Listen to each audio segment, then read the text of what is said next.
considerably increased in the next few weeks. Thank you, Mr. President. Thank you very much. I appreciate it. Thanks. And Matt Sauce, please, of Roche. Matt, thank you, Matt. Thank you, Mr. President. So from Roche, we want to thank the FDA for their rapid approval of our coronavirus test.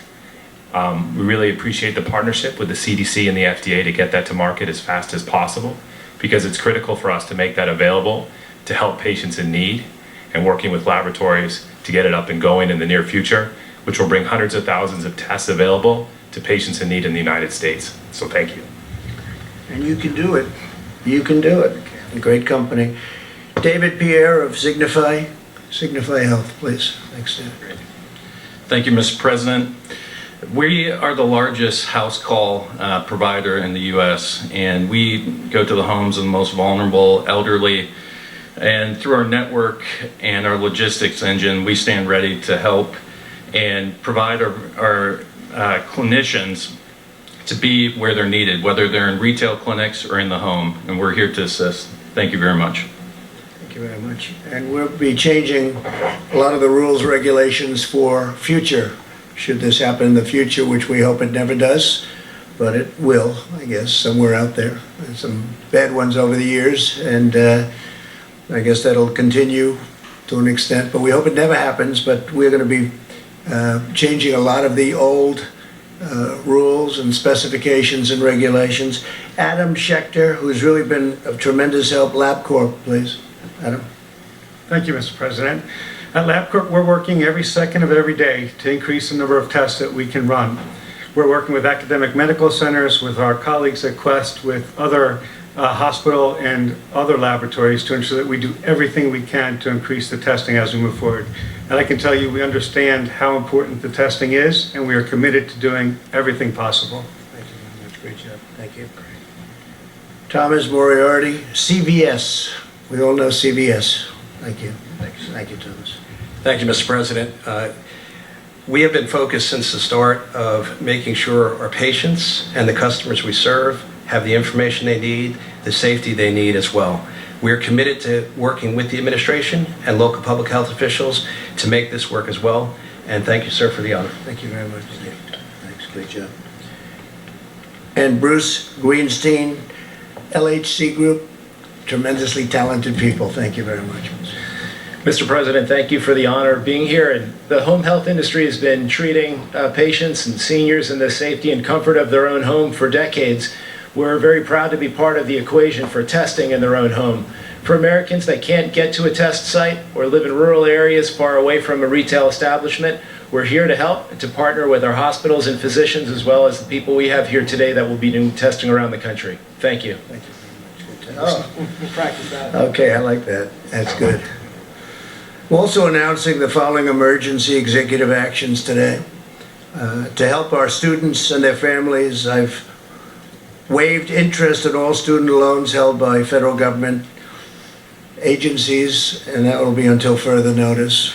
It's a big thing for a lot of students that are left in the middle right now. Many of those schools have been closed. Based on the price of oil, I've also instructed the Secretary of Energy to purchase, at a very good price, large quantities of crude oil for storage in the U.S. Strategic Reserve. We're going to fill it right up to the top, saving the American taxpayer billions and billions of dollars, helping our oil industry and making us even further toward that wonderful goal which we've achieved, which nobody thought was possible, of energy independence. It puts us in a position that's very strong, and we're buying it at the right price. And that's something that would have not even been possible a week ago. The price of oil went down quite a bit, so we're going to fill it up. It's a good time to fill it up. I'd like to ask Mike Pence to say a few words, please. VP. Thank you, Mr. President. It is, this day should be an inspiration to every American, because thanks to your leadership from early on, not only are we bringing a whole of government approach to confronting the coronavirus, we're bringing an all of America approach. Mr. President, from early on, you took decisive action. You suspended all travel from China. You created travel advisories, South Korea and Italy. We screened all travelers from all airports in both of those countries. And on the unanimous recommendation of your health experts, you, at midnight tonight, will effectively suspend all travel from Europe, and Americans that were returning will be screened and asked to voluntarily participate in a 14-day quarantine. Throughout this process, Mr. President, you put the health of America first, but you brought the best of America to address it. And it's not just at the federal level. As you said, Mr. President, we've been working with states across the country. We issued broad guidelines from CDC for every American. But this week, at your direction, we tailored specific recommendations from CDC for New York, Washington State, California, Massachusetts, and Florida. And we've been in continuous contact, as you said, with governors around the country. And Mr. President, you have forged a seamless partnership with every state and every territory in this country to put the health of our nation first. But today, I trust that people around the country that are looking on at this extraordinary public and private partnership to address the issue of testing with particular inspiration. After you tapped me to lead the White House Corona Task Force, Mr. President, you said, this is all hands on deck. And you directed us to immediately reach out to the American business sector, commercial labs, to meet what we knew then would be the need for testing across the spectrum. And today, with this historic public-private partnership, we have laid the foundation to meet that need. For Americans looking on, by this Sunday evening, we'll be able to give specific guidance on when the website will be available. You can go to the website, as the President said. You'll type in your symptoms and be given direction whether or not a test is indicated. And then at the same website, you'll be directed to one of these incredible companies that are going to give a little bit of their parking lot so that people can come by and do a drive-by test. Mr. President, I want to join you in thanking Walmart and CVS and Target and Walgreens. These are companies that are synonymous with communities large and small, where people come together, and now they're going to come together to meet the needs of the American public. These commercial laboratories, LabCorp and Quest and Roche, have just done an incredible job stepping forward, and they're going to literally make hundreds of thousands of tests available and being processed with results to patients in the very near future. But it's all a result of you tasking us with bringing together not just government resources, which all state labs can now test across the country. CDC is testing. But you said, Mr. President, that we wanted to bring all the resources of the country together, and that's what this partnership really means. You know, the truth is that we have coronavirus cases now in 46 American states. And while the risk of serious illness of the coronavirus remains low, we want to encourage every American to practice common sense, practice good hygiene, go to the CDC's website to see what the guidance is for your community or for the American people broadly. And as the President has said, it's especially important now that we look after senior citizens with chronic underlying health conditions. Last week, the President directed the Center for Medicaid and Medicare Services to raise the standards at our nursing homes, increase inspections at our nursing homes. And today we're offering very specific guidance, which Seema Verma will articulate about visitations at nursing homes. It's important to remember that they were there for us when we were growing up, Mr. President. They helped us with our homework, they tucked us in at night, they cheered us on as we pursued educations, cheered us on in our careers, and now it's time for us to be there for them and to recognize that seniors with chronic health conditions are the most vulnerable and Americans can make a difference. So wash your hands, use common sense, look after the most vulnerable, and Mr. President, I know I join you in saying that every American should be proud of this incredible public-private partnership that's going to be speeding access of testing to millions of Americans in the weeks ahead. And together, as you've said many times, together we'll get through this. Together we'll put the health of America first. Seema, where's Seema? I'd like you to maybe take that a step further, please, on nursing homes. Thanks. Thank you.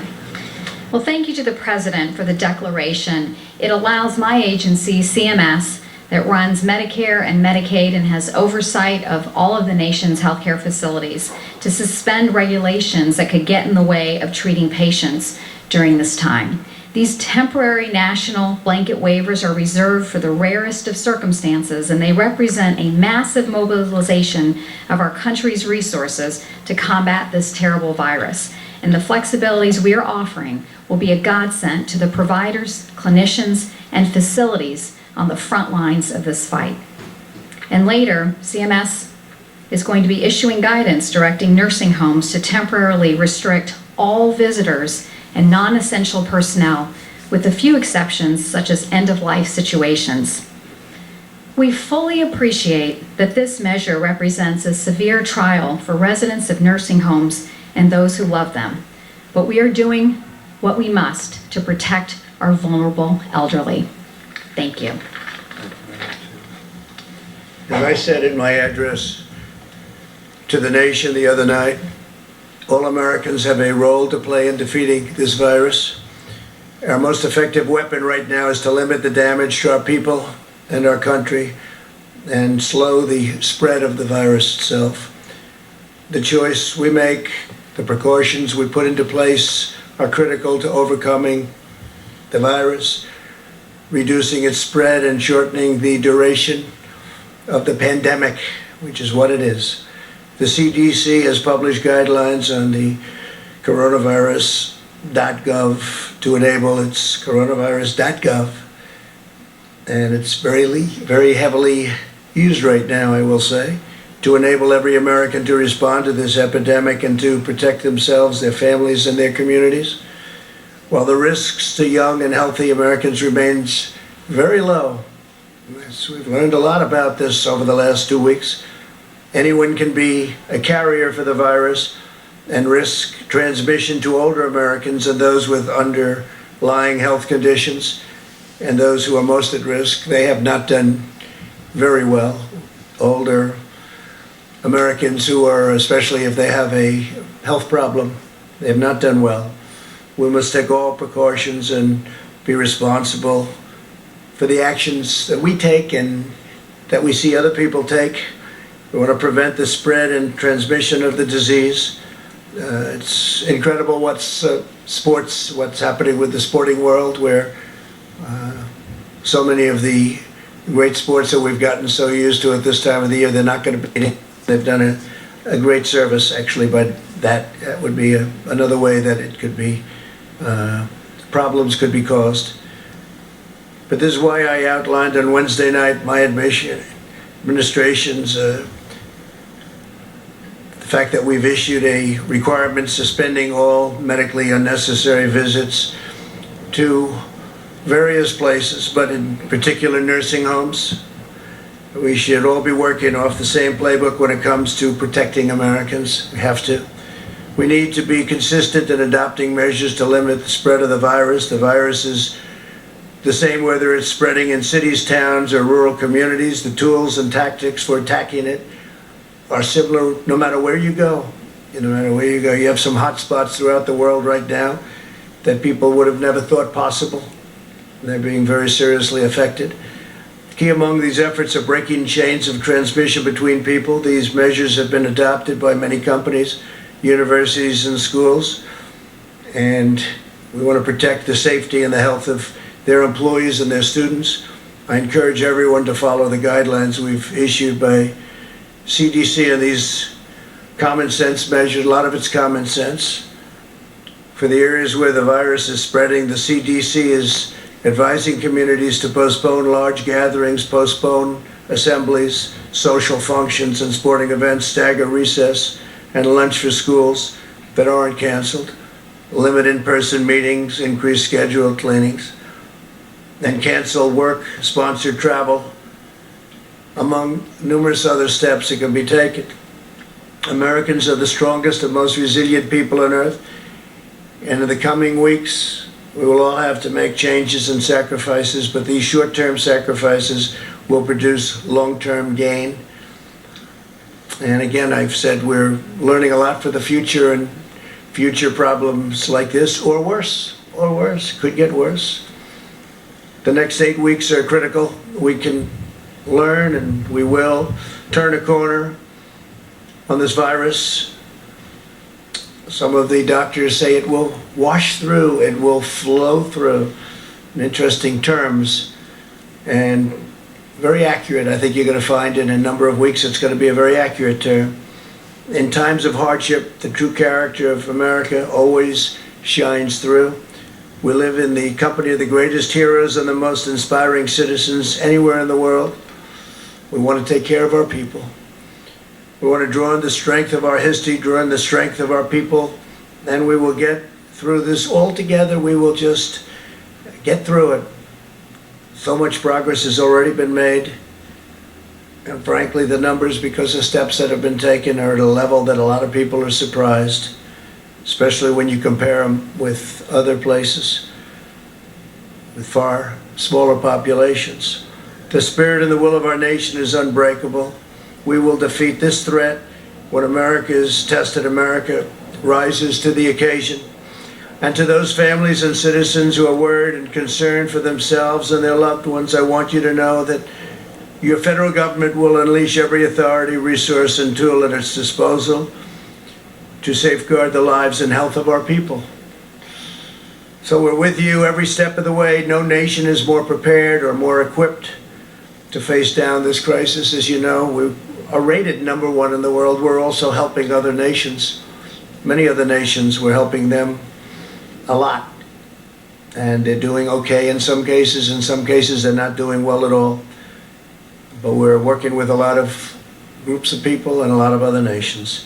With faith and heart and hope and love and determination, we will succeed, we will prevail, we will be very, very successful, and we'll learn for the future. Thank you all very much. If you have any questions, we can take some. Go ahead, John, please. How are you doing, sir? And if you'd like to ask some of the folks up here, would be fine, please. Mr. President, where are you with the House bill? Yesterday we talked to you in the Oval Office. You were opposed to it. What has happened since then, and what's the holdup on that? Well, we just don't think they're giving enough. We don't think the Democrats are giving enough. We're negotiating. We thought we had something, but all of a sudden they didn't agree to certain things that they agreed to. So we could have something, but we don't think they're giving enough. They're not doing what's right for the country. And if I could ask Dr. Fauci? Go ahead, please. Thank you, Mr. President. You just mentioned waiving interest for student loans. Yeah. You talked about buying oil from the SPR or adding to the SPR. What other specific targeted measures is your administration thinking about taking? The Treasury Secretary Steve Mnuchin said today that you're just in the second inning of things that you might be undergoing. That's true, and we are looking at many different things, as you know. You know some of them, they've been written about very widely, but we're going to be releasing a paper in about 2 hours stating quite a few other steps, very important ones. Please, go ahead. What, sir, if you wouldn't mind? Please, go ahead. Thank you so much, Mr. President. I want to know if you are in contact with the Brazilian President Bolsonaro after a member of his delegation who was with you Saturday was tested positive. And also, I want to ask another question, if you let me. Senators Lindsey Graham and also Senator Rick Scott are self-isolating. Are you planning to take any kind of precautionary measure to protect you and also your staff who was there?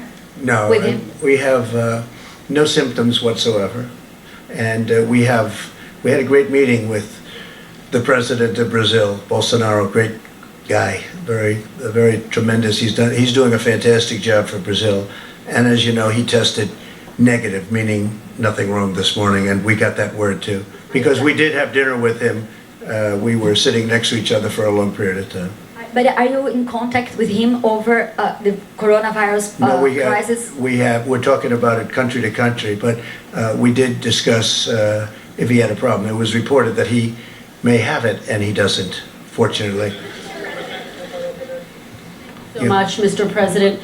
Dr. Fauci said earlier this week that the lag in testing was, in fact, a failing. Do you take responsibility for that? And when can you guarantee that every single American who needs a test will be able to have a test? What's the date of that? Yeah, no, I don't take responsibility at all, because we were given a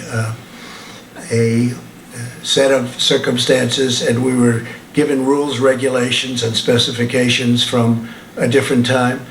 Wasn't meant for this kind of an event with the kind of numbers that we're talking about. And what we've done is redesigned it very quickly with the help of the people behind me. and we're now in very, very strong shape. I think we'll be announcing, as I said, Sunday night, and this will start very quickly, and we'll have the ability to do in the millions over a very, very quick period of time. So no, and what we have done, and we are going to be leaving a very indelible print for the future in case something like this happens again. But it was and that's not the fault of anybody, and frankly, the old system worked very well for smaller numbers, much smaller numbers, but not for these kind of numbers. Tony, maybe you'd like to say something? Will you have, Tony, yes, first. please, by Sunday night, will every American be able to get a test? So just to reiterate what I said to many of you multiple times, it's a distance of a system. The system was not designed for what it was designed for. It worked very well.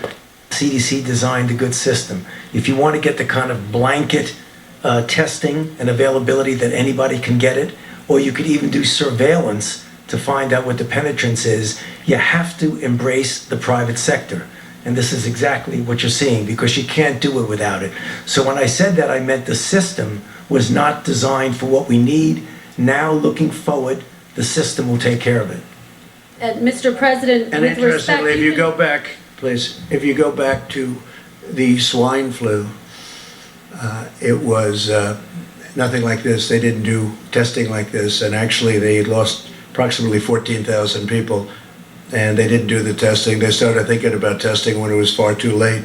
What we've done, and one of the reasons I think people are respecting what we've done it very early. We've gotten it very early, and we've also kept a lot of people out. Mr. President, yes, the please, go last ahead. administration Please. said that they had tested 1 million people at this point. You've been We'll ask them president how for they did with the 3 years. swine flu. It was a But disaster. with respect, you've been Next, president please. for 3 years. Next, and please. Wuhan was suffering. They had a very big failure with swine flu, a very big failure.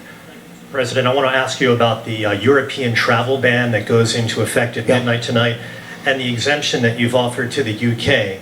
There are 17 countries that are in the so-called Schengen zone that have fewer coronavirus cases than the UK. And just in the past 24 hours, the UK has added 208 coronavirus cases to their total. Why do they, Mr. President, deserve an exemption? And would you consider adding them to this travel ban list? Well, that was recommended to me by a group of professionals, and we are looking at it based on the new numbers that are coming out, and we may have to include them in the list of countries that we will, you could say, ban or whatever it is during this period of time. But yeah, the numbers have gone up fairly precipitously over the last 24 hours, so we may be adding that, and we may be adding a couple of others, and we may frankly start thinking about taking some off. Go ahead. Thank you, Mr. President. I'm a correspondent with Hong Kong Phoenix TV. You have mentioned that the number in China has been decreasing. China has made tremendous progress in the past weeks. True. I'm wondering how much confidence does this give you to control the virus in the United States? And do you see the data China has been sharing with the United States has been helpful? I think it has been helpful. We've been working very much with China. I've spoken, as you know, with President Xi. They went through hell, and their numbers are starting to look very good. They're really looking very good. We're very happy about that. We are sharing data, yes. In fact, we're sharing quite a bit of data, including the fact that some of our pharmaceutical companies are working over there right now with large groups of people. Yeah, go ahead, please. Thank you, Mr. President. You spoke with Canadian Prime Minister Trudeau yesterday. Yes. Did you discuss the potential closing of the border between Canada and the U.S.? And by extension, are you considering ways to salvage the $2 billion daily trade between the two countries?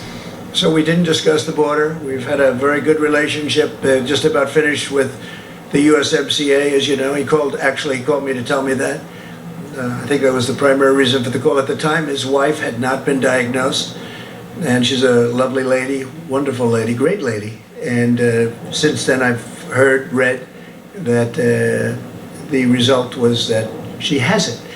And I was a little surprised. I think he was surprised also. We did discuss it prior to. She's going to be fine, but he thought that she would not most likely have the virus. Unfortunately, she does. But we didn't discuss the border yesterday, no. Go ahead, please.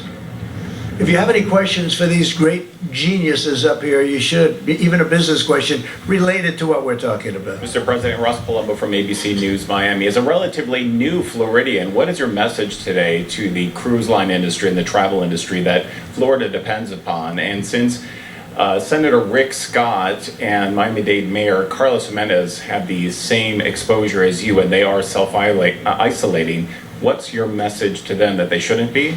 Well, I don't know that I had exposure, but I don't have any of the symptoms, and we do have a White House doctor, and I should say many White House doctors, frankly, and I asked them that same question, and they said, you don't have any symptoms whatsoever. And we don't want people without symptoms to go and do the test. The test is not insignificant. As far as the cruise line business, we're with them all the way. It's a great business. It's a great U.S. business, frankly. And I know how important they are to the country. That includes airlines, but the cruise line business obviously was hit very hard. We had a tremendous success out in Oakland where we moved it. Vice President Pence did a fantastic job with that. We worked with UK, we worked with Canada. They took their people back in Canada. It was approximately 600 people. UK likewise took a large number of people back to the United Kingdom. And we have people quarantined. It was a big operation and it worked out really, you don't hear about it anymore. It worked out really well. Mike, you may even want to say something about that because that was really done properly. Well, thank you, Mr. President. And that program with the Grand Princess, the ship, is continuing to be administered in the highest standards, orderly way as the President directed. And Americans that needed treatment have received them. I spoke to the governor of Iowa today, and some of those who now have been cleared are able, in proper supervision, to be returning to Iowa. They're making arrangements for them to do that. Others in Texas, others in Georgia. Again, it's another example of the extraordinary cooperation. Governor Abbott, Governor Gavin Newsom, Governor Brian Kemp of Georgia. But to add to that, the President directed me last Saturday to travel down to Miami. We met with all the leaders of the cruise line industry. Several cruise lines have announced a 60-day pause in operations. Our Department of Homeland Security has praised them for doing that because of the unique health challenges particularly presented to seniors with underlying conditions. We have a proposal from the cruise line industry, but they're currently considering what other steps that they might take, perhaps even similar to what those other lines have taken. We're anticipating some response on that in the next 24 hours. But as the President said, the American people cherish our cruise line industry, men and women who work on the ships, men and women who work on the shore, all the economies that are so benefited by a vibrant cruise line industry. And what the President's directed us to do is whether there is a pause in the moment, as some cruise lines are doing, and as we all continue to discuss, we want to work with the cruise line industry to ensure that when we come through this, that cruise lines and the medical services that are available and for the passengers and all of the crew, that cruise lines are safer than ever before and can prosper for many years to come. Go ahead, please. This question is for Doctors Fauci and Birx. Dr. Fauci, based on what you currently know, what is the trajectory for when this outbreak will peak? How long will the American people have to remain on this emergency footing? And for Dr. Birx, as the administration tries to get its arms around this test kit shortage issue, the next glaring need could be respirators and related hospital equipment. So what is the administration doing right now to ramp up production of respirators and that kind of equipment should this outbreak persist? So when you have an outbreak like this, particularly if you're trying to interfere with it, it's really impossible to predict the time element of when it's going to peak and when it's naturally going to go down. So if you look at the situation where countries really did not get to the point of trying to contain and mitigate very well, you see a peak over several weeks and then down again over other several weeks. What we're trying to do with the efforts that we're doing is to blunt that peak. And I mentioned it many times, and I think it's important and appropriate for me to mention it again because it answers your question. When you talk about preventing infections from without in, which is the kind of travel restrictions we're talking about. Then how do you handle what you already have in your country? You continue some sort of containment, but you also do mitigation. And you try to proportion it to the areas where there are the most infections. The success of that and how much you make this turn into this is going to give you the amount of time. If we're successful, it'll be less. If we're not successful, it's going to be more. But these kind of things generally run out in a few months. Hopefully, we'll make it several weeks, 8, 9, whatever weeks. But I can't give you a number because it depends on how successful we are. Great, thank you. It's a great question, and Dr. Fauci and I have worked together a very long time and continue. It's a privilege to work with him every day. So I think you can learn and I appreciate there were some graphics done by some of the reporting over the last several days. If you align the data from China with the data with South Korea, you can start to see almost a complete overlay of that data. And so that's what we're tracking very closely, as well as Italy. But you have an excellent question. I just want to make one note. In South Korea, I want to repeat, only 4% of the tests were positive. That means 96% of the people had a different respiratory disease, because we're in the middle of flu season, cold season, and all of the other respiratory diseases that we get every day. In LabCorp and Quest early data, they're running about 1 to 2% positive. That means that we have a lot more other respiratory disease out there besides the coronavirus, and that's why the screening is critical. But even with the screening, we're going to run what we think are very low rates. Needless to say, though, we're taking it extraordinarily seriously to plan for what could come. Not what Dr. Fauci talked about, blunting the curve. That makes it much less high need at that peak of the curve that we're all planning for. So we're in full inventory of all of our assets by the president unlocking and this emergency order and the Secretary of HHS's ability. It unlocks all of those stockpiles, those needs, what the VA has, what the DOD has, what the National Guard has, and what every hospital has. And the hospital emergency preparedness plan allows them to defer elective issues to keep those hospital beds open for those who might need it. So we're in full planning mode for each of those things. And I might add that we are in the process, and in some cases have already done it, ordered a large number of respirators just in case. We hope we don't need them, but we've ordered a large number. Yeah, go ahead, please. Thank you very much, Mr. President. In your speech to the nation, you mentioned the situation in China and South Korea have improved, and you're thinking about remove the restrictions, also the warning in place right now. When can we expect that announcement, and how do you see the overall progress that Asian countries make? Well, some are making progress, some are not, as you know, but some are making progress, and as they make progress, as they get down to the number that we all think is right, that they know is right, we know is right, we'll be opening it up. And some are really moving along rapidly. We hope to be able to open things up as quickly as possible. Go ahead, please. Go ahead. Mr. President, I'd like to ask Secretary Azar and Dr. Fauci just how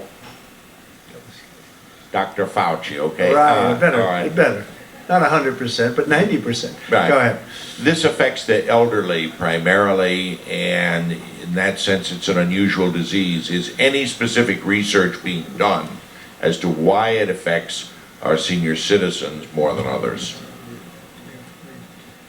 So I don't mean to diminish your question, but we already know why it would affect senior citizens more. Because when you talk about anything that requires a robust immune system, as you get older, your immune system is not as potent as it is when you were young. And that's the reason why when you talk about even influenza, which we have extraordinary experience with over decades and decades, the people who are very vulnerable are the elderly and those with underlying conditions. The same thing holds true for a variety of other disease. Why cancer is more prevalent in mostly in older individuals, because the immune system that screens for it is less robust. So it really is something that is kind of well known over a lot of studies. Okay. OAN, please. OAN. Mr. President, so the Chinese officials are expressing some tones of discontent with how where the source of this virus has come from, and they're spinning some odd narratives. What are your response to the Chinese officials who are doing that, and have they signaled any kind of resistance to upcoming trade talks in response to how we're handling this No, we have virus? our deal with China. They're going to be buying $250 billion worth of goods and $50 billion from our farmers, and it's a great deal for our country. It's about time somebody did that. And frankly, phase 2 will start negotiating. I did read one article, but I don't think that article was representative, certainly not in my conversations with President Xi. And they know where it came from. We all know where it came from.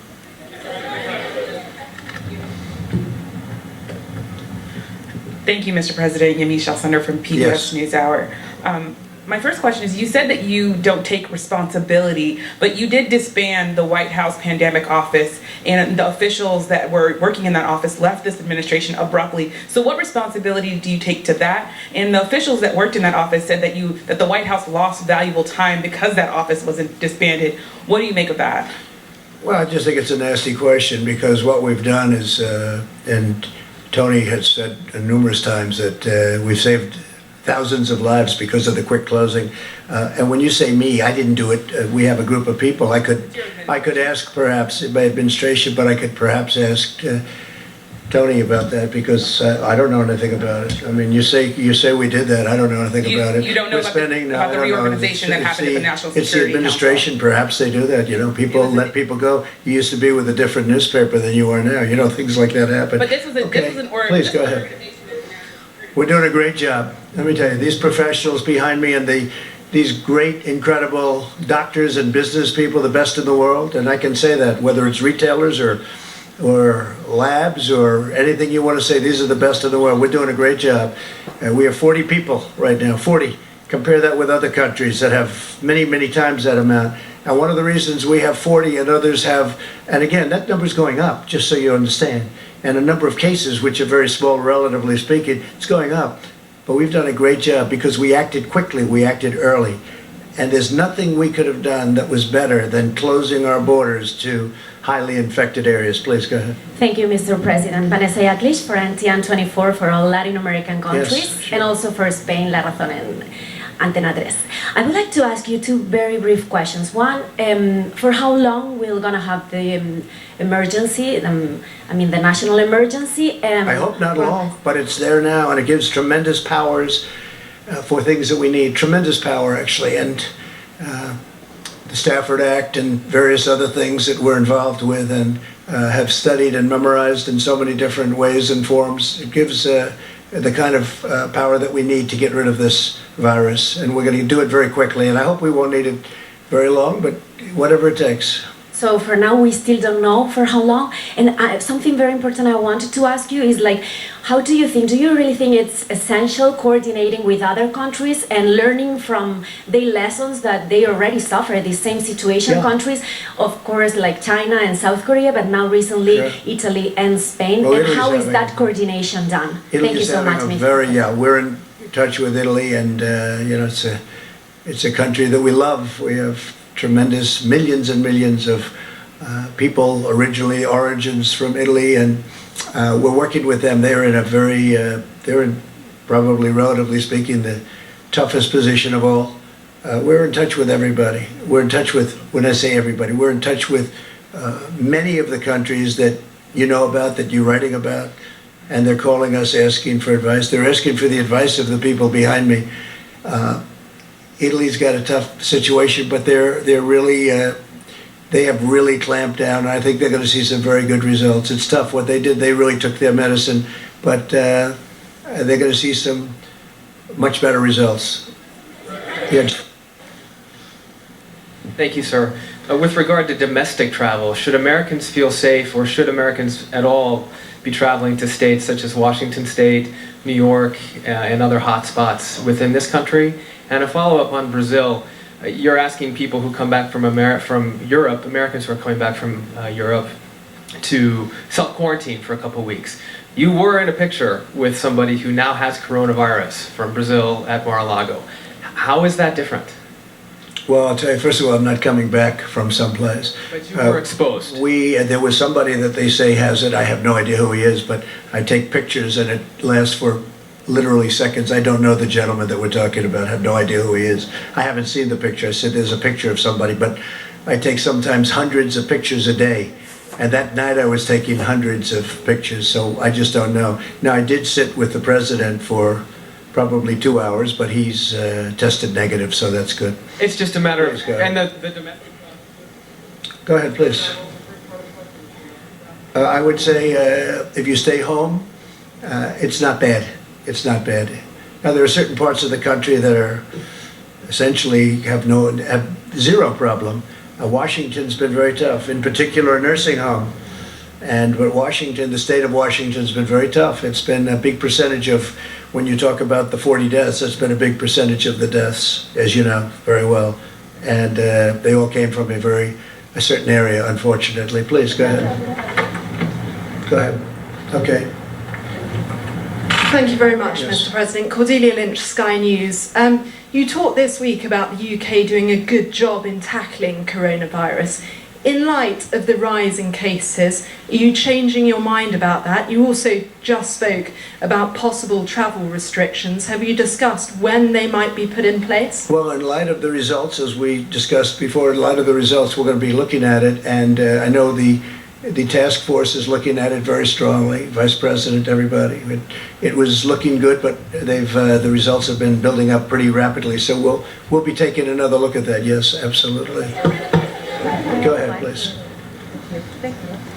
Mr. President, thank you. I want to first follow up on Jeff's question, because the person you were standing next to, whether you know who he is or not, tested positive for coronavirus. Dr. Fauci said this morning, if you stand next to somebody who tested positive, you should self-isolate and get a test. You say your White House doctor is telling you something different. Who should Americans listen to? And my second question I think they have to listen to their doctors. And I think they shouldn't be jumping to get the test unless it's necessary. But I think they have to listen to their doctors. And I mean, I don't know, I haven't seen the picture. Somebody said there's a picture with somebody taking a picture with me, but I haven't seen it. Well, doctors have said you might have it even if you don't have symptoms. Are you being selfish by not getting tested and potentially Well, I didn't say I wasn't going to be tested. Are you going to be? Most likely, yeah. Most When do you likely. think Not for that'll that happen? reason, but because I think I will do it anyway. Will you let us know fairly the soon? results? We're working on that. We're working out a schedule. My second question, Mr. You go President, ahead, that was please. a follow-up. Go ahead. Yeah. I know there's been a lot of talk about testing. I just want to make sure we're clear, though, because we've been hearing from doctors who say, as of today, they still can't get patients tested who need a test. So as of today, can everyone who a doctor wants to have tested get tested? And if not, when? Well, When that's will been doctors true for a do it? while, but I'll let Mike, why don't you answer that, Mike? Well, as the President said, and Dr. Fauci has articulated, the nature of our current system where the CDC has samples sent and tests are performed, or state labs perform tests, or in some cases university and hospital labs perform tests, is generally adequate for an infectious disease or for people getting a diagnostic work done. But given the sheer scale of this, the President tasked us with bringing together this extraordinary public and private partnership. Today, by some estimates, when you add all the labs together, and today the President made it possible for every state in the country and their state labs. Tonight, more signs of the world's biggest economy creaking to a halt. Disney today canceling the production of all live-action films in the pipeline. Hours later, Netflix, then Warner Brothers following suit, halting productions in the U.S. and Canada. Universal and Disney also shutting their theme parks. The U.S. entertainment industry is valued at an estimated $700 billion a year, and the shutdowns are engulfing sports, too. NASCAR and Golf's Masters announced postponements today, joining nearly every major league sport, the NHL, Major League Baseball, and soccer, and others calling a timeout, including the NBA. The Utah Jazz's Rudy Gobert who tested positive after mockingly touching reporters' microphones at a news conference, apologized, but his team is now testing dozens of people. The Boston Marathon pushing the race to September, and the ripples reaching down into local economies too. In hard-hit Washington state, overall business is down 10%. The state hammered with over 30 coronavirus deaths. Hotel spending down more than 50%. Restaurants down 30%. The ever-present threat of quarantine triggering panic buying. Now, these shelves are bare. Typically, they're restocked every night. But economists tell us with the global supply chain screeching to a halt, shelves like this might just stay bare. Farmers aren't going to be able to get their work done. Truckers aren't going to be able to ship the food from the farm to the store shelves. Store shelves aren't going to get stocked. It's going to be difficult to just manage through every day. Nick Vyas is an expert on the global supply chain. Would you say that this is the biggest economic interruption that we have seen in our lifetimes?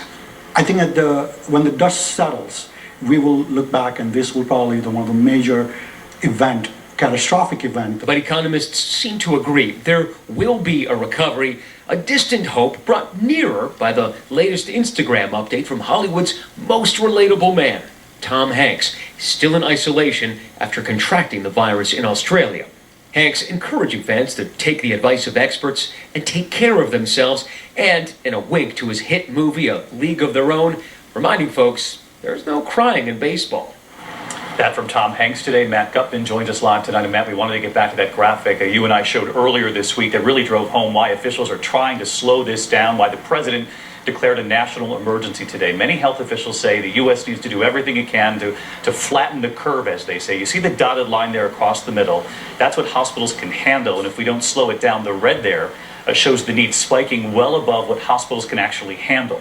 The thought being if we slow it down, perhaps we'll be able to keep it within what our healthcare community can actually handle. But Matt, I wanted to ask you tonight, if there's a run on supplies, because people have seen those empty store shelves across this country, if there's a disruption in the supply chain, are there things governments can do to actually help? And we're already starting to see some of those actions, David. The federal government and state officials tell me that these are already happening. National Guard deployed in New York. The governor of California issuing an executive order essentially allowing him to commandeer private property. And federal officials tell me that it's in their pandemic plan to deploy the military to prevent the supply chain and infrastructure from being interrupted. David? Matt Gutman in California tonight. Matt, thank you. And the wild week in the financial markets ended with a recovery today, a day after the worst point loss ever. The Dow closing up more than 2,300 points today, a return of 10%, gaining back nearly all of that loss. The back and forth continues. Economists say expect this volatility to continue. Tonight, the World Health Organization says the epicenter of this global pandemic has now shifted from China to Europe. Italy alone just today reporting another 250 deaths in just the past 24 hours. And at midnight tonight, that new travel ban from Europe to the U.S. goes into effect. Americans racing to get home amid confusion. The White House trying to make it clear now that the ban will not affect Americans, but many said that clarification did little to ease the alarm. ABC's Maggie Rulli from London tonight. Tonight, Americans racing to get home before new travel restrictions on Europe kick in at midnight. Many Americans are getting on this train to Heathrow trying to catch what they think could be some of the last flights back to the U.S. President Trump this afternoon announcing new rules for those coming back. Citizens, permanent residents, and our families, any of the families returning from Europe will be subject to extra screening as well as self-isolation for a period of 14 days. But many travelers were left bewildered by the president's initial announcement Wednesday, which didn't immediately say Americans are exempt from the ban. Did it take you a while to figure out what the rules were? Yeah, it's very confusing. It still is. There seems to be, if you go to one site for like the White House or the Department of State or Homeland Security, it seems like they're conflicting information. Then it can be expensive. One family says they spent $8,000 for 3 one-way tickets. You can argue about money later, but I feel like they were putting a price tag on people's safety, and that's scary, especially for people who can't afford it. Das war ein grotesker Auftritt. Tonight, one top German official calling the travel ban, quote, grotesque. The exodus from Europe comes as Italy begins a military airlift of patients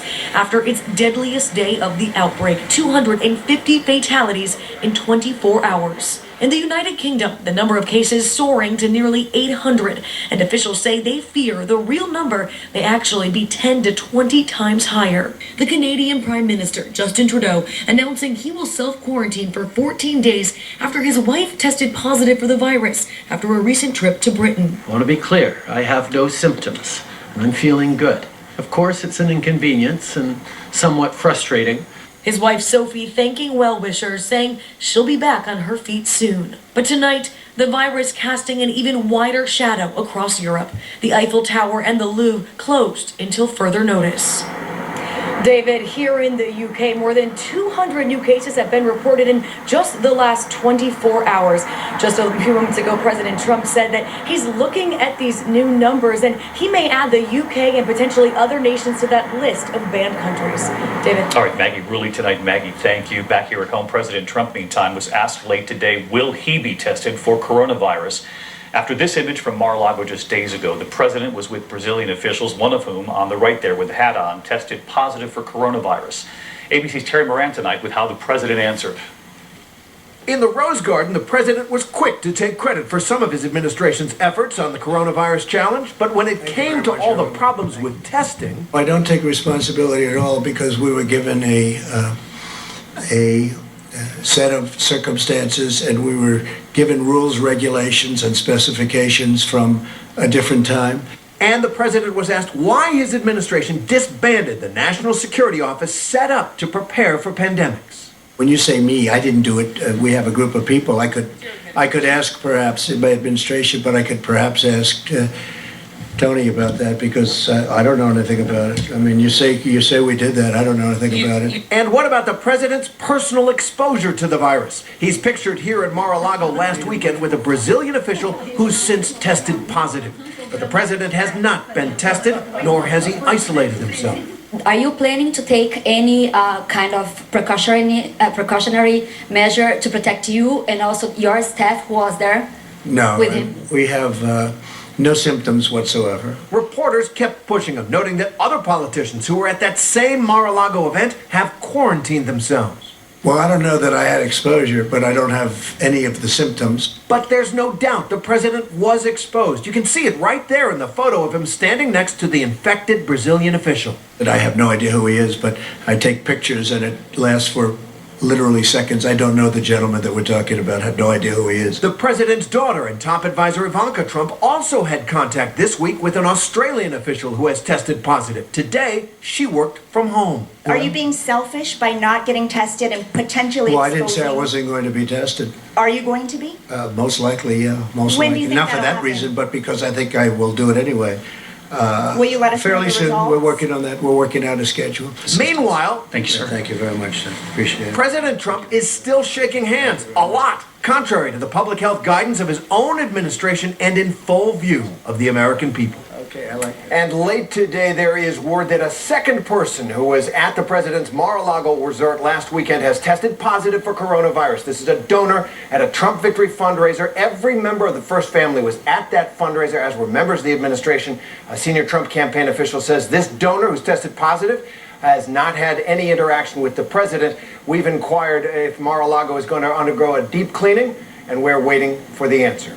David? All right, Terry, thank you. Meantime, at this hour, Congress now racing to approve a relief plan to help Americans, and there's word tonight of a breakthrough. Let's get right to Mary Bruce on the Hill tonight. Mary?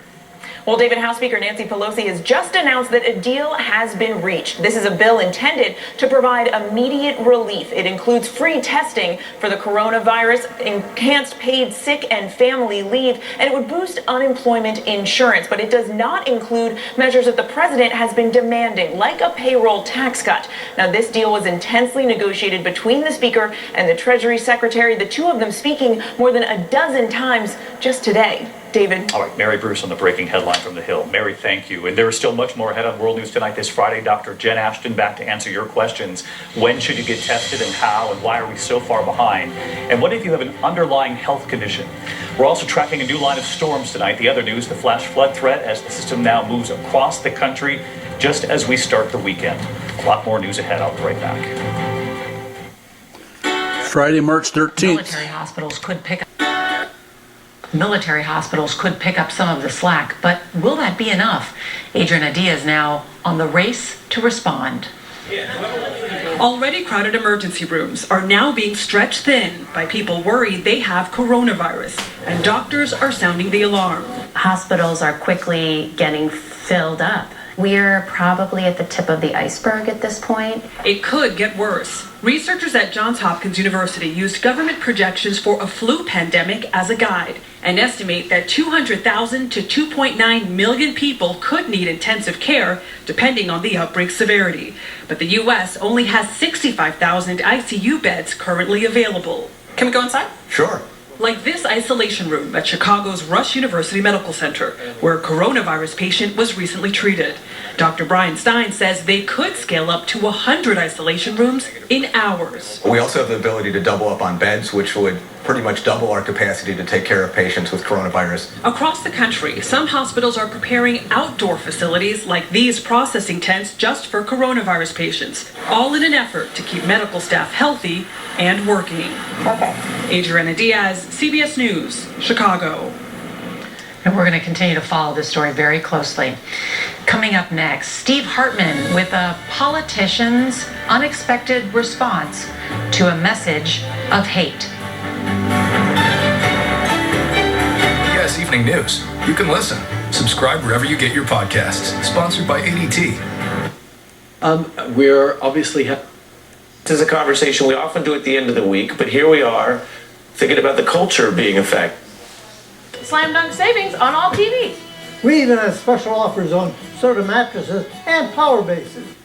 We're going to continue to have thoughtful conversations as parents across the country.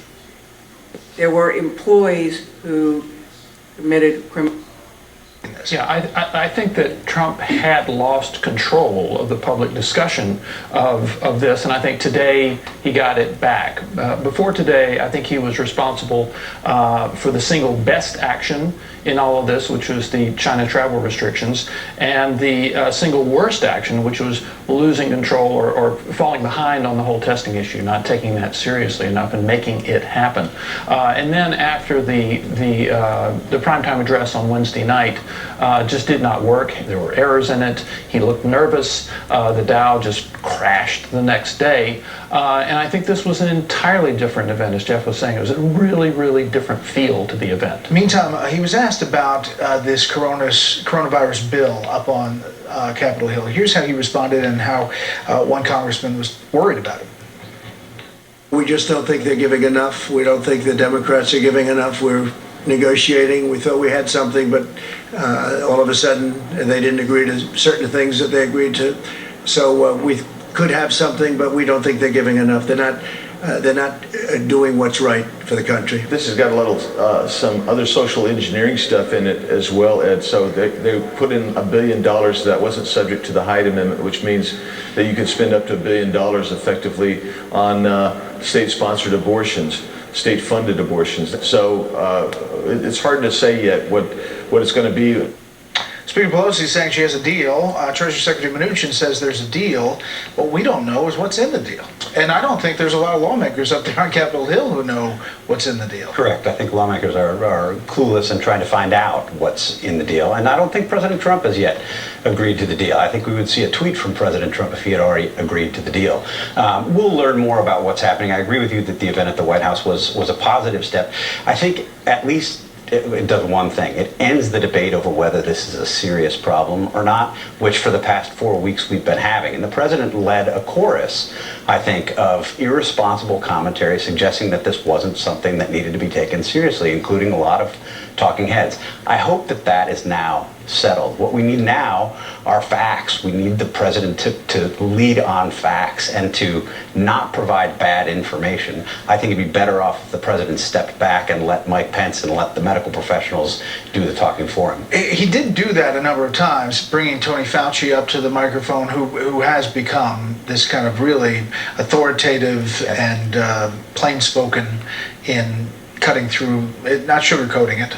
For sure, and in fact, not sugarcoating it to the effect that to the point that he said this week that it had been a failure what had happened with the tests, and you didn't hear President Trump admonishing him for that. You didn't hear President Trump, expressing his. And the question is whether this effort, and it seemed like they rolled it out really well about these companies, if they're going to get these tests going quickly. Well, that's what they say. The CEO effort was good. The other thing that's been good in the last 48 hours or so is state and local governments are gearing up. I mean, for several days, Andrew Cuomo, the governor of New York, was complaining that we here in New York are ready to start some testing. We can get them some things done. The federal government won't let us. Now they can.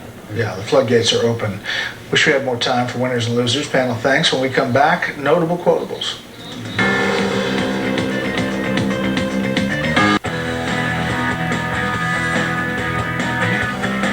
Been a long week, but it's Friday. That means notable quotables. My fellow Americans, our hospitals, doctors, researchers, and public health officials are flying blind. We would recommend that there not be large crowds. If that means not having any people in the audience when the NBA plays, so be it. Civilization as we know it is at stake. The likelihood of a recession globally right now is certainly above 50. When you have a Democratic House and a Republican Senate, compromise is the name of the game. We're going to be working with companies and small companies, large companies, a lot of companies. They're all more worried about Dow Jones than the Jones family. Bottom line, it's going to get worse. Let's shut this puppy down and let's move on and worry about November. This thing is decided. There's no reason to keep it going, but not even a day longer. We got a whole lot of delegates to go. I really thought we had a shot, but turns out I was about 40 years too young and 38 years too gay. Your face lit up when I mentioned your grandkids. How old is the oldest grandkid? Like 60, 63?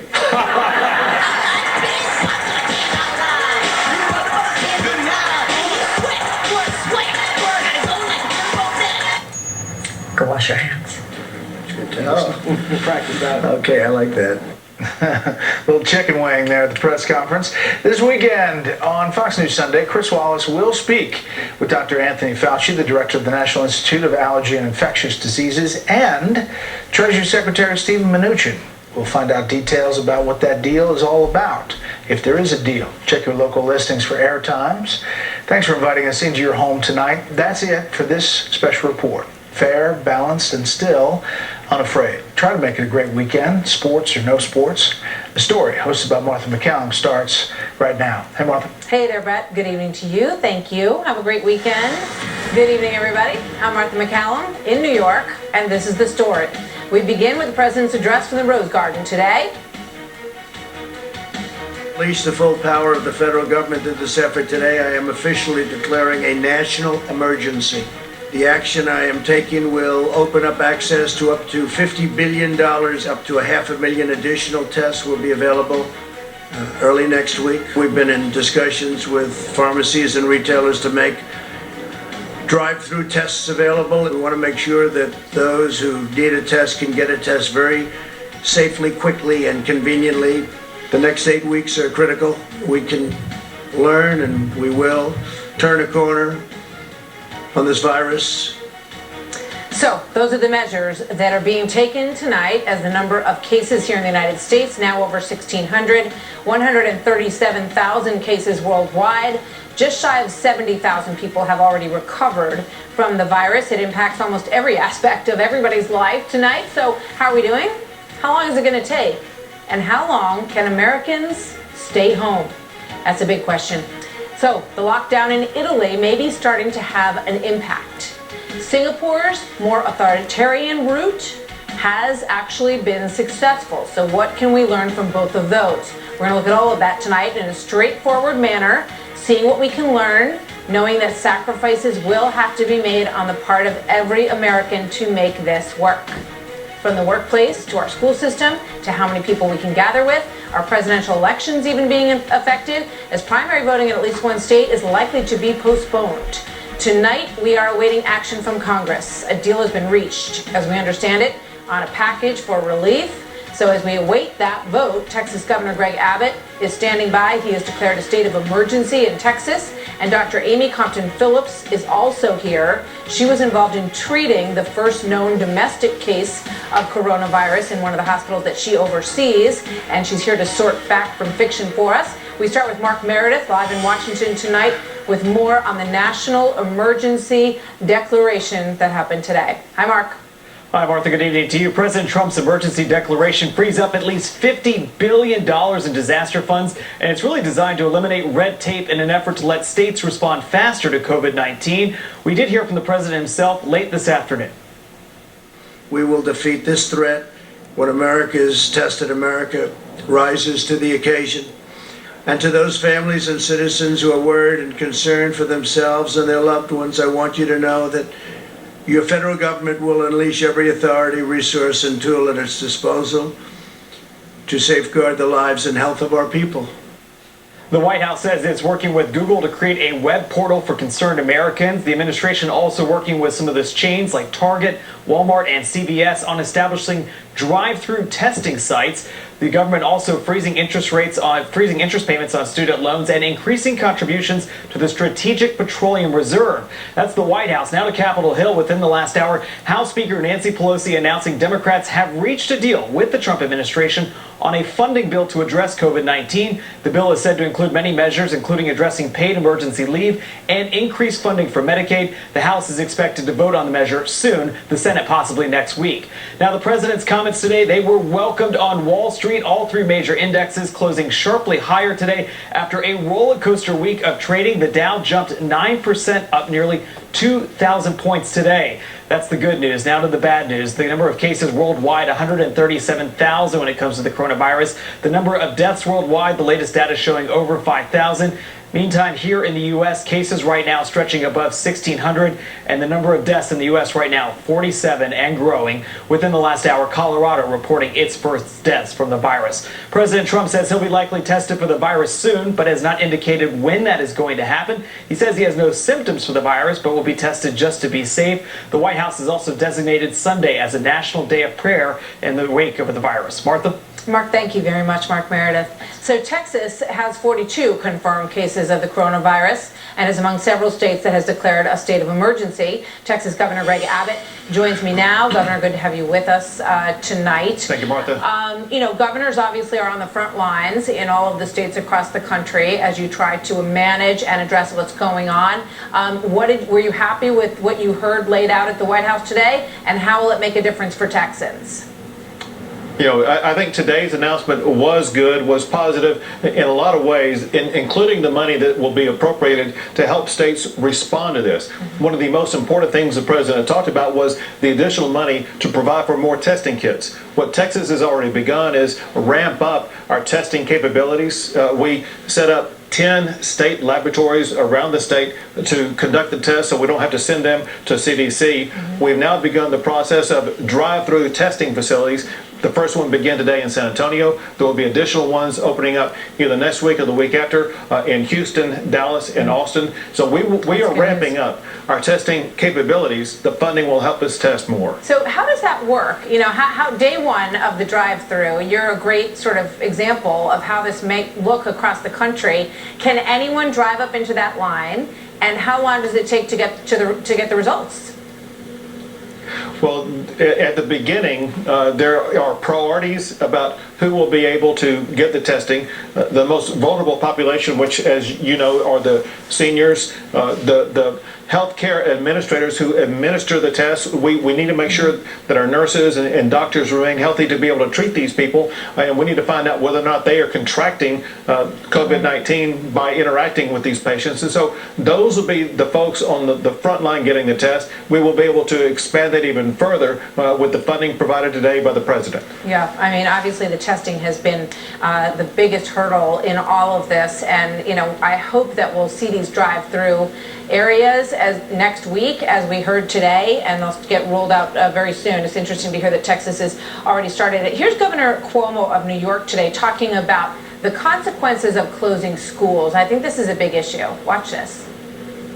Schools also run food programs for many students. You close schools, now what do you do with those children who are home all day? you close schools, you now have parents who can't go to work. You have parents who are working in healthcare facilities who can't go to work. So it's not that easy. And because we don't have data on this is new, we don't know that kids actually might be safer in school than they are if they're at home. What's your take on this? Well, what Governor Cuomo was saying is exactly right. There are a lot of add-on consequences to closing schools. Let me tell you something, though, to put it in context, and that is before coronavirus even existed in Texas, we had closed 50 schools in Texas this year for the regular flu. So this happens every single year. This should be done as healthcare authorities think that it should be done, but it automatically it's not necessary just to close a school just because someone may be afraid of the virus. So are you closing schools in Texas? So, some have been closed here in the state of Texas. The way we do it in Texas is that the superintendent of the school will work in conjunction with local public health officials and the Texas Education Agency to make that decision. They're made at the local level. So, are they going to go to summer school? I mean, obviously there's a lot of learning loss there. How do you make up for it? There, and if we had to, we can have a cart wheeled right into their room. It all runs off of wireless and is mobile. Okay.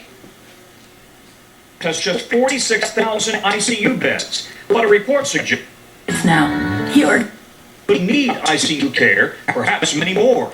Hospitals have 160,000 respirators on hand, but a pandemic like 1918 could require more than 742,000. Already, hospitals are reporting shortages of masks and protective clothing. The country's EMS system is also bracing for a surge in coronavirus calls. There are 21,000 EMS systems in the country. 60% of their calls are basic first aid. But when a patient is struggling to breathe, all canceled blood drives just in a matter of days. That means the community blood bank needs some donations. If you'd like to help, you can donate blood at both Avera and Sanford hospitals. If you have a business that would like to help, you can find contact information under this story on KELLOLAND.com. For all the latest information on the spread of the coronavirus, as well as any cancellations, closures, and postponements, head to our special coronavirus page at KELLOLAND.com. We're constantly updating the site with the newest reports from South Dakota Health Department and WHO and the CDC, as well as state, local, and federal governments. You also want to join us for this weekend's Inside KELLOLAND. It's Sunday night. We're asking an infectious disease doctor your coronavirus questions. Join us after the late local news. We're not done yet with our COVID-19 team coverage. Coming up, what this pandemic means for upcoming events at the Denny Sanford Premier Center in Sioux Falls. Wintry mix coming in from western South Dakota. It's going to be a cooler start to your weekend. Details on that next. Many companies that can make these kits, so there's no reason why we can't have 5 million in a short period of time. So, Dr. Wright, I spoke to John Gerais. He's the president of DiaSorin Molecular. So they're making tests, and he said they can make 300,000 tests a month once they get started, and they're doing that now. But he says there's an acute shortage of the raw materials needed to interpret those tests. So basically, all the people making the tests need to go to these suppliers to get a reagent, I guess, essentially the thing, in layperson's terms, you sort of dip it in to be able to interpret, is it positive or is it negative? Can this be resolved in time? How serious of a problem do you think this is as you look at it from a hospital perspective? I think it's a very serious problem. That's what's limiting us right now. It's hard to tell if we're still in a phase where we can have few enough cases that we can contain it, or if it really is, as most of us suspect, spread through the community now and we need to move to a mitigation phase. So I think quickly we need more tests available, more reagents, so that we have the ability to do so. Many academic medical centers and independent laboratories are starting to develop their own tests because the government hasn't been able to provide it yet, although they're working hard and providing more. I know our state and Massachusetts received many more tests this week. So we're hoping it will open up. The question will be, will it be in time, or will we be moving to a phase where we don't test everyone because we assume many people have it and restrict to people who are have other medical conditions, or in places like nursing homes or universities where a case hasn't been diagnosed yet, and we try to contain the spread there. So Dr. Racknell, on this point, the president made it clear not everybody should take the test, and he made it clear. Here he is. We don't want everybody taking this test. It's totally unnecessary. And this will pass. This will pass through, and we're going to be even stronger for it. If you had the tests you needed, who would get a test? First, people who are tested are people who are ill with respiratory symptoms. And then we want to make surveys throughout larger cities to see who else is infected. We have no idea right now how many other people besides the symptomatic ones are infected, and we need to know that to plan mitigation. We have no idea in cities or in rural areas. Sort of like South Korea did, just in a sense there's some random testing. Absolutely, which they started in January, right? And that's why they were able to keep the numbers down. So how big of an issue is this reagent issue? When you look at South Korea, I mean, I don't exactly understand the full supply chain here, but I can see that in certain places in the world, they appear to have that supply. They have the reagent and they're able to interpret the test. So why don't we?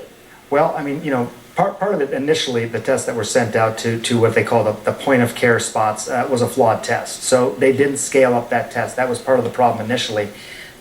There's no reason why they shouldn't be able to create enough of this reagent. As you point out, they've done it in other places around the world. The test that was used in many countries around the world was developed in Germany, adopted by the World Health Organization, and then used in all these countries. We can do that as well, and in fact take it from a manual process, which takes a lot of time, to a more automated process, that high throughput process, which you kept hearing about today. Right. All right, all of you, please stay with me. Next, one of the hardest hit countries, Italy. Italy now has more than voluntarily do what's necessary. Cynthia McFadden, NBC News, New York.